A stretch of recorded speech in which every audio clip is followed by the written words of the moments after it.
যারা মাসিক বেতনে কর্ম করে তাদের নির্দিষ্ট একটা সময় থাকে, যেমন 10টা থেকে 5টা অফিসিয়াল টাইম। সে যদি ব্যক্তিগত কাজে অফিসে পরে আসে বা আগে চলে যায়, তাহলে সেক্ষেত্রে বেতন নেওয়াটা কতটুকু হালাল হবে? খুবই দরকারি প্রশ্ন। আমাদের অনেক ভাইরা আছেন, চাকরি করেন বিভিন্ন কোম্পানিতে, সরকারি বেসরকারি প্রতিষ্ঠানে। যে কয় ঘন্টা ডিউটির জন্য আপনি চুক্তিবদ্ধ, ওই কয় ঘন্টা ডিউটি যদি আপনি ফাঁকি দেন, পরে আসেন, আগে চলে যান, আর কাজের ফাঁকে নিজের কাজ কাম করেন, মোবাইল টিপাটিপি করেন, ফাঁকি ঝুঁকি দেন, তাহলে তাদের ওই ফাঁকি ঝুঁকি দেওয়ার সময়টার যে ইনকামটা, ওটা হারাম হবে। সেই ইনকামটা কি হবে? হারাম হবে। অনেক হারাম আছে আমরা যেগুলো জানি না। সুদ খাওয়া হারাম আমরা জানি, ঘুষ খাওয়া হারাম আমরা জানি, কিন্তু চাকরির মধ্যে এই যে ফাঁকি ঝুঁকি দিয়ে টাইম নষ্ট করে ওই টাইমের বেতন আমি নিচ্ছি, এটা যে হারাম, এটা আমাদের বেশিরভাগ মানুষের সেন্সও নাই। ভাইরা আমার, আল্লাহর ভয়ে আমানতদারিতা রক্ষা করতে হবে। মুসলমান কখনো আমানতের খেয়ানতকারী হতে পারে না। এমনকি আপনি অফিসে বা কোম্পানি, সরকারি বেসরকারি যেখানে কাজ করেন, ডিউটির সময় আপনি বসে বসে যদি ওয়াজ শুনেন ইউটিউবে কাজ বাদ দিয়া, সওয়াব হবে না গুনাহ হবে? কোরআন তেলাওয়াতও যদি শুনেন, সওয়াব হবে না গুনাহ হবে? ইমানদার কখনো সিসি ক্যামেরাকে ভয় পাবে না। ইমানদার ভয় পাবে কাকে? আল্লাহ রাব্বুল আলামিনকে। আমি 8 ঘন্টা করে ডিউটি করার জন্য চুক্তিবদ্ধ, মাস শেষ পুরো স্যালারিটা নিচ্ছি, অথচ আমি এভারেজে পুরো মাসে 8 ঘন্টা, 10 ঘন্টা, 15 ঘন্টা, 20 ঘন্টা ফাঁকি দিয়েছি, সেই টাইমের সময়টা স্যালারি আমি নিচ্ছি, এটা হারাম। অনেক ওলামা একরাম আছেন, আল্লাহ তাদের মধ্যে আল্লাহর ভয় এমনটা দিয়েছেন। টুমচর আলিয়া মাদ্রাসা বাংলাদেশের সবচেয়ে প্রাচীন মাদ্রাসাগুলোর একটা, সবচেয়ে পুরাতন মাদ্রাসাগুলোর, শতবর্ষী মাদ্রাসাগুলোর একটা হলো লক্ষ্মীপুর জেলার টুমচর আলিয়া মাদ্রাসা। টুমচর আলিয়া মাদ্রাসার প্রিন্সিপাল ছিলেন শেখ হারুন আল মাদানী হাফিজাউল্লাহ, এখনো বেঁচে আছেন, সিনিয়র আলেমে দ্বীন, লক্ষ্মীপুরের কৃতি সন্তান। শেখ হারুন আল মাদানী তিনি কিছুদিন আগে রিটায়ারমেন্টে গেছেন। কিছুদিন আগে বলতে 2-3 বছর হয়েছে সম্ভবত। তিনি রিটায়ারমেন্টে গেছেন, প্রিন্সিপাল ছিলেন ওই প্রতিষ্ঠান থেকে, তিনি অবসরে গেছেন। অবসরে যাওয়ার সময় তিনি যা সুযোগ সুবিধা পেয়েছেন, সেখান থেকে একটা চেক লিখে একটা বড় অ্যামাউন্ট, কয়েক লাখ টাকার একটা অ্যামাউন্ট তিনি মাদ্রাসার ফান্ডে দিয়ে দিছেন। মাদ্রাসায় তিনি সেটা দিয়ে দিছেন।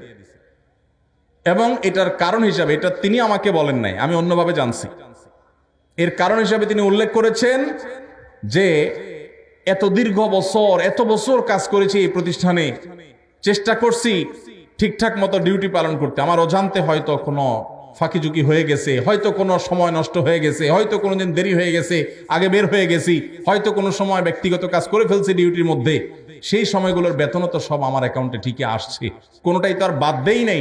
এই জন্য কিয়ামতের ময়দানে যেন দাঁড়ায় থাকতে না হয়, জান্নাতের পথে যেন বাধা হয়ে না দাঁড়ায়, এই জন্য কিছু টাকা এর চেয়ে বেশি হবে না, এর কমই থাকবে, একটু বাড়ায়া সতর্কতামূলক দিলাম আমি দায়মুক্ত হওয়ার জন্য। মানুষ এখনো পৃথিবীতে আছে, সংখ্যায় কম কিন্তু আছে। আল্লাহ আমাদেরকে মানুষ, সেই ইমানদার, সেই মুসলমান হওয়ার তৌফিক দান করুন। ইমানদারকে কোনো সিসি ক্যামেরার মনিটরিং এর প্রয়োজন হয় না, তার সেলফ মনিটরিং, নিজেকে নিজে মনিটর করে, আল্লাহর মনিটরিং এ বিশ্বাস করে। আল্লাহ আমাদেরকে সেরকম মুসলমান হওয়ার তৌফিক দান করুন। তাহলে ভাই, ডিউটির ফাঁকে এই ফাঁকি ঝুঁকি করলে সেটা নাজায়েজ হবে। অনেক সময় কোনো মুসলমানের পরিচয় উল্লেখ করতে গিয়ে লেখা হয় তিনি অমুক সম্ভ্রান্ত মুসলিম পরিবারে জন্মগ্রহণ করেছেন। প্রশ্ন হলো, মুসলমানের মধ্যে আবার সম্ভ্রান্ত অসম্ভ্রান্ত বলতে কিছু আছে কিনা? খুবই দরকারি এবং যৌক্তিক প্রশ্ন। এই প্রশ্ন এর আগেও কোথাও আমাকে করা হয়েছে, এবং এ বিষয়ে অনেক বছর আগে আমি, আমার একটা ফেসবুক আইডি ছিল, এখন আর নাই, সেটা ডিঅ্যাক্টিভ হয়ে গেছে, ওইটাতে আমি এই বিষয়ে লিখেছিলাম। খুবই দরকারি একটা প্রশ্ন। কোনো মানুষ তার পরিচয় পেপার পত্রিকায় দিতে গিয়ে বা কোনো সভা সমাবেশে দিতে গিয়ে অনেক সময় আমরা বলি তিনি অমুক জেলার, অমুক থানার, অমুক গ্রামের একটি সম্ভ্রান্ত মুসলিম পরিবারে জন্মগ্রহণ করেছেন, এটা তার ধর্মীয় পরিচয়। মারা গেলেও অনেক সময় এরকম গদবাদা কথা বলা হয় যে তিনি একটা সম্ভ্রান্ত মুসলিম পরিবারে জন্মগ্রহণ করেছেন। এই যে সম্ভ্রান্ত মুসলিম পরিবার, এই টার্মটাই কোনো সঠিক টার্ম না। কেন? কারণ আপনারা জানেন মুসলমানের মধ্যে কোনো সম্ভ্রান্ত অসম্ভ্রান্ত, নিচু জাত উঁচু জাত বলতে কোনো কিছু নাই।